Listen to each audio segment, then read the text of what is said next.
తిరుపతి రుయా ఆసుపత్రిలో పనిచేస్తున్న 4వ తరగతి ఉద్యోగుల సమస్యలు పరిష్కరించాలని గత కొన్నేళ్ల నుంచి సమస్యలు తీవ్రంగా ఉన్నా పదే యాజమాన్యం తెలియజేస్తున్న పరిష్కరించిన నేపథ్యంలో నేడు రుయా సూపరింటెండెంట్కు కార్మిక శాఖ మంత్రికి కమిషనర్ ఆఫ్ లేబర్, జిల్లా కలెక్టర్, జిల్లా ఎస్పీ, జిల్లా కార్మిక శాఖకు సంబంధ అధికారులకు శాఖలకు సమ్మె నోటీసులు ఇవ్వడం జరిగిందని ఈ సందర్భంగా సిఐటియు ఉపాధ్యక్షులు K Venugopal, United medical and health employees union అధ్యక్ష కార్యదర్శులు జి మునిచంద్ర, ఏ నరసింహులు, కార్యదర్శి బి కురవయ్య మాట్లాడుతూ పారిశ్రామిక వివాదాల చట్టం 1947 రూల్ నెంబర్ 71 ప్రకారం సమ్మె నోటీసులు 18 రిమాండ్లతో ప్రధానంగా ఈ సమ్మె నోటీసు తయారు చేసి ఇవ్వడం జరిగిందని, యాజమాన్యం సమ్మె నోటీసు ఇచ్చిన 14 రోజుల్లోపు కార్మికులను, యూనియన్ నాయకులను చర్చలకు పిలిచి శాంతియుతంగా సమస్యను పరిష్కరించాలని కోరారు.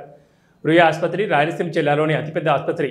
దాదాపు 1500 బెడ్ల సామర్థ్యం కలిగినటువంటి ఆసుపత్రిలో ఎంఎన్ఓలు, ఎఫ్ఎన్ఓలు, దోబీలు, వాటర్మెన్లు, బార్బర్లు, స్ట్రక్చర్ బేరర్లు, గార్డియన్లు ఇలా మొత్తం 750 మంది పైచిలుకు కార్మికులు పనిచేయాల్సిన చోట కేవలం 83 మంది మాత్రమే పనిచేస్తున్నారు.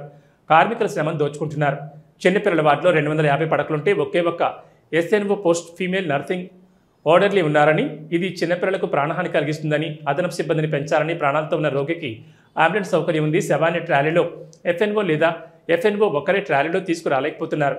కాబట్టి అంబులెన్స్ సౌకర్యం కల్పించాలని, స్ట్రక్చర్లు, ర్యాలీలు రోగులకు సరిపడే విధంగా కేటాయించాలని, వార్డులకు, ఆపరేషన్ థియేటర్లకు మరియు ఎమర్జెన్సీ వార్డులకు తగినంత స్ట్రక్చర్ బ్యారర్స్ను నిర్మించాలని డిమాండ్ చేశారు. పూర్తిగా క్షురకులు లేనందున ఎంఎన్ఓ, ఎఫ్ఎన్ఓలు క్షవరం చేస్తున్నారు.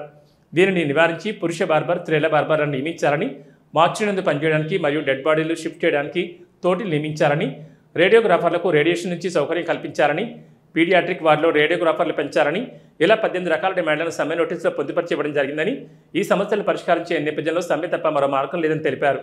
రేపటి నుంచి కార్మికులందరూ 14 రోజుల పాటు నల్ల బ్యాడ్జీలు ధరించి తమ నిరసన తెలుపుతూ విధులు నిర్వహించడం జరుగుతుందని, 14 రోజుల తర్వాత యాజమాన్యం చర్చించి సమస్యలు పరిష్కరించకపోతే సమ్మెబాట పట్టాల్సి వస్తుందని, ఆసుపత్రి అత్యవసరమైనటువంటి విభాగం కాబట్టి చర్చల ద్వారానే సమస్యను పరిష్కరించాలని యాజమాన్యాన్ని విజ్ఞప్తి చేస్తున్నామని తెలిపారు. ఈ కార్యక్రమంలో సుబ్రహ్మణ్యం, శివకుమార్, హరికుమార్, రమేష్ తదితరులు పాల్గొన్నారు.